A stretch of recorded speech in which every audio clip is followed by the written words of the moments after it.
En notre Seigneur, Christ Jésus, se trouve l'âme vivifiante, l'esprit vivifiant, dit saint Paul, corps ordinatrice de toute l'humanité. Voilà pourquoi nous ne sommes pas des morceaux, mais des membres. Nous sommes dans le Christ, Jésus, incorporé à lui, au-delà de toute expression humaine.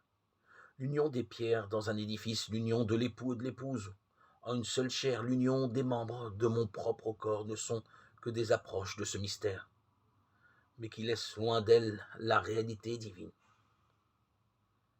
Lorsque nous essayons de parler de Dieu, nos mots sont comme des lions devenus aveugles et qui cherchent une source dans le désert.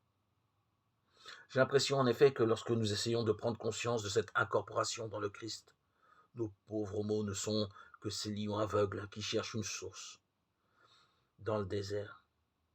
Sauf les mots de l'Écriture, et c'est pour cela qu'il faut les relire et les redire sans cesse. Si nous essayons de faire corps avec l'Église, qui est ce corps du Christ, de nous incorporer à lui, à elle, c'est tout un, de nous rendre cellules vivantes de ce corps.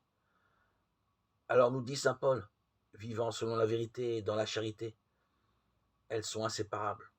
Nous grandirons de toute manière vers celui qui est la tête, le Christ, dont le corps tout entier reçoit concorde et cohésion, par toutes sortes de jointures qui le nourrissent, l'actionnent, selon le rôle de chaque partie, opérant ainsi sa croissance et se construisant lui-même dans la charité.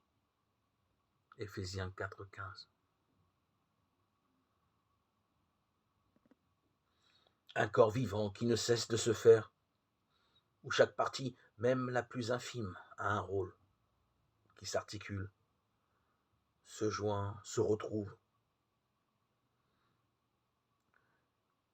Saint Paul nous disait que c'est la version de ce corps, celle de la plénitude du Christ, qui nous empêchera d'être ballottés et emportés à tout vent de la doctrine, au gré de l'imposture des hommes et de leur astuce, à se fourvoyer dans l'erreur.